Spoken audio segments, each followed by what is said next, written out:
माननीय प्रधानमंत्री जी ने महाराष्ट्र में आकर किसानों को गारंटी दी थी सोयाबीन को 6,000 रुपए प्रति क्विंटल दाम देने की, लेकिन एमएसपी मिली 4,800, जहां की लागत का खर्चा है 7,000 रुपए प्रति क्विंटल। तो कैसे होगी कि किसान की आय दुगनी और क्या हुई माननीय मोदी जी की गारंटी? प्रधानमंत्री फसल बीमा योजना में कटौती है 23%। और अभी जब एक बार हम कह रहे हैं कि पल्सेस में आत्मनिर्भर करना है, वही 67 लाख मेट्रिक टन पल्सेस हम आयात कर चुके हैं। तो हम आयात आत्मनिर्भर किसे करना चाहते हैं? हमारे देश के किसानों को या ऑस्ट्रेलिया, रूस, टर्की, म्यांमार के किसानों को हम आत्मनिर्भर करना चाहते हैं? प्रधानमंत्री फसल बीमा योजना, जो योजना बार बार किसानों के लिए कम और बीमा कंपनियों के लिए ज्यादा फायदेमंद साबित हो रही है। इस साल का प्रीमियम है सर 10,000 करोड़ और नुकसान भरपाई का जो भुगतान है वो है मात्र 680 करोड़। और सभी नियम सिर्फ किसानों के लिए। बीमा कंपनियां तो कोई नियम फॉलो ही नहीं करती। इसका मतलब योजना किसानों के लिए, पैसा सरकार का यानी टैक्स पेयर का, और भला हो रहा है बीमा कंपनियों का। इसे मराठी में कहते हैं आंधळ दळते यानी कुत्र पीठ खाते। जय शिवराय अध्यक्ष महोदय, सबसे पहले मैं महात्मा ज्योतिराव फुले को अभिवादन करना चाहूंगा, कारण महात्मा फुल्यांनी लिहिलेला शेतकऱ्याचा असूड हा सरकारच्या अनेक धोरणांवर ओढण्याची आता वेळ आलेली। अध्यक्ष महोदय, जहां देश की 2/3 आबादी खेती पर निर्भर है, वही खेती के लिए आवंटन है मात्र 3.1%। मार्केट इंटरवेंशन स्कीम हो या फिर प्राइस सपोर्ट स्कीम हो, उसके लिए आवंटन है 0। प्रधानमंत्री फसल बीमा योजना में कटौती है 23%। अध्यक्ष महोदय, माननीय प्रधानमंत्री जी ने महाराष्ट्र में आकर किसानों को गारंटी दी थी सोयाबीन को 6,000 रुपए प्रति क्विंटल दाम देने की, लेकिन एमएसपी मिली 4,800 और उसमें भी एमएसपी पर जो खरीद हुई वो खरीद है मात्र 20%। बाकी 80% किसानों को अपना सोयाबीन 3,500 4,000 में बेचना पड़ा, जहां की लागत का खर्चा है 7,000 रुपए प्रति क्विंटल। तो कैसे होगी कि किसान की आय दुगनी और क्या हुई माननीय मोदी जी की गारंटी? अध्यक्ष महोदय, अभी सरकार सोयाबीन के दाम बढ़ाने के लिए एडिबल ऑयल्स पर इंपोर्ट ड्यूटी लादने की बात कर रही है, पण हा रोगापेक्षा इलाज भयंकर है, क्योंकि उससे सोयाबीन के दाम नहीं बढ़ेंगे, उससे सिर्फ बढ़ेगी तो महंगाई बढ़ेगी।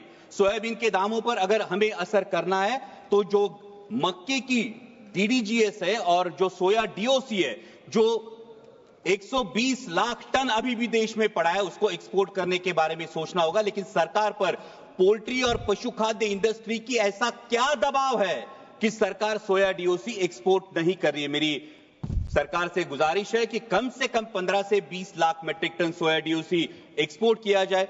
और वैसा ही बहुत इंपॉर्टेंट मुद्दा है प्याज का।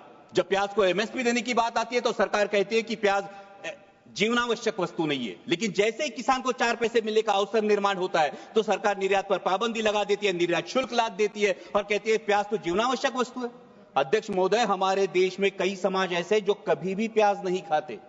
हिंदुओं में भी चातुर्मास में 4 महीने प्याज नहीं खाया जाता, तो फिर प्याज जीवनावश्यक वस्तु कैसे हुई?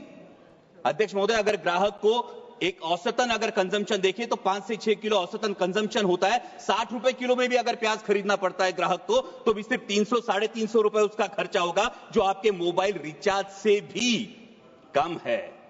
इसलिए मेरी सरकार से मांग है कि प्याज पर हमेशा के लिए निर्यात पाबंदी हटाकर जो 20% निर्यात शुल्क है उसे अविलंब रद्द किया जाए और प्याज को एमएसपी के दायरे में लाकर 3,000 रुपए प्रति क्विंटल का दाम सुनिश्चित किया जाए। वैसे इस बजट में बहुत सारे मिशन का अनाउंसमेंट हुआ, लेकिन बहुत सारे मिशन के बारे में नाव सोनूभाई आणि हाथी कथलाचा वाड़ा है, क्योंकि कथनी और करनी में बहुत अंतर दिखाई देता है। जहां पल्सेस में देश को आत्मनिर्भर होने की बात की जाती है, वही अभी किसान मार्च अप्रैल मई में चना बेचने के लिए मार्केट में आएगा, लेकिन सरकार ने पीले मटर का 31 लाख मेट्रिक टन आयात की है। ये पीला मटर खाने के लिए नहीं, बेसन में चने की जगह अडल्ट्रेशन के लिए यूज होता है और चने के दाम गिरा देता है। अभी भी 31 मई तक आपने पीला मटर का जो इंपोर्ट है, ये खुली आयात को परमिशन दे दी है। और अभी जब एक बार हम कह रहे हैं कि पल्सेस में आत्मनिर्भर करना है, वही 67 लाख मेट्रिक टन पल्सेस हम आयात कर चुके हैं। तो हम आयात आत्मनिर्भर किसे करना चाहते हैं? हमारे देश के किसानों को या ऑस्ट्रेलिया, रूस, टर्की, म्यांमार के किसानों को हम आत्मनिर्भर करना चाहते हैं? वैसा ही अहम मुद्दा है mission on vegetables and pulses. बहुत अच्छी बात है, लेकिन इसके लॉजिस्टिक, कोल्ड चेन और स्टोरेज के लिए क्या प्रावधान किए जा चुके हैं? आज मेरे नारायण गांव में टमाटर किसान को बेचना पड़ता है सर 4 से 5 रुपए किलो में, और शहरों में ग्राहक खरीदता है 20 से 25 रुपए किलो में। इस मुनाफे पे क्यों कोई भी नियंत्रण नहीं है? और इसका कारण है ये बिचौलियों की श्रृंखला। इसके बारे में सरकार को विचार करना चाहिए। वैसा ही अहम मुद्दा है प्रधानमंत्री फसल बीमा योजना, जो योजना बार बार किसानों के लिए कम और बीमा कंपनियों के लिए ज्यादा फायदेमंद साबित हो रही है। इस साल का प्रीमियम है सर 10,000 करोड़। बीमा कंपनियों को जो प्रीमियम मिला है वो है 10,000 करोड़ का, और नुकसान भरपाई का जो भुगतान है वो है मात्र 680 करोड़, 7% से भी कम। और सभी नियम सिर्फ किसानों के लिए। बीमा कंपनियां तो कोई नियम फॉलो ही नहीं करती। इसका मतलब योजना किसानों के लिए, पैसा सरकार का यानी टैक्स पेयर का, और भला हो रहा है बीमा कंपनियों का। इसे मराठी में कहते हैं आंधळ दळते यानी कुत्र पीठ खाते। और एक बहुत अहम मुद्दा है, महाराष्ट्र की महायुति सरकार में सत्ता में आने से पहले किसानों से वादा किया था ऋण माफी का। सरकार के इस आश्वासन की वजह से किसान अब ऋण माफी की तरफ आस लगाए बैठे हैं, और मार्च एंड होने की वजह से बैंक किसानों के पीछे रट लगाई है। आज महाराष्ट्र में हर दिन 7 किसान आत्महत्या कर रहे हैं। क्या कृषि प्रधान देश के लिए ये सम्मानजनक बात है? और अंत में 2 ही मुद्दे सर।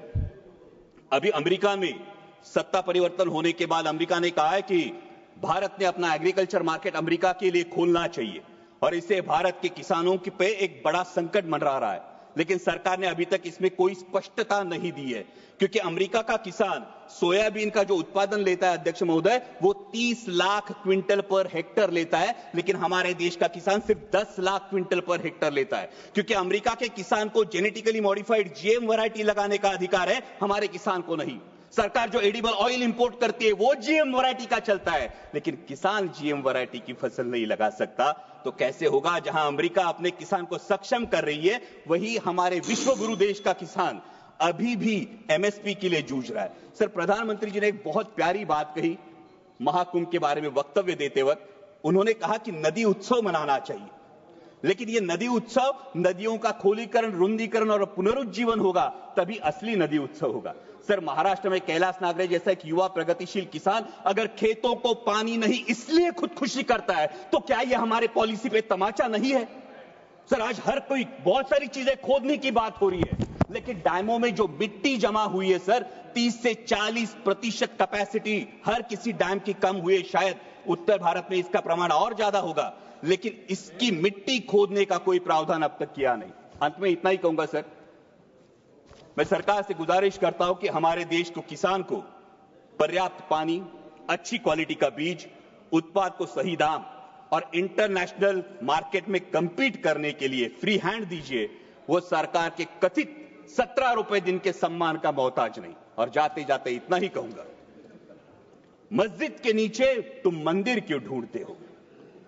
मस्जिद के नीचे तुम मंदिर क्यों ढूंढते हो? भविष्य की ओर देखो, तुम इतिहास पर क्यों लड़ते हो? ठीक है, धन्यवाद। वो लड़ाएंगे भड़काएंगे, वो लड़ाएंगे भड़काएंगे, लेकिन राष्ट्रहित का रुख तू कर, किसानों के हित में हमेशा इंसानियत की बात तू कर, इंसानियत बात तू कर। जय शिवराय, धन्यवाद।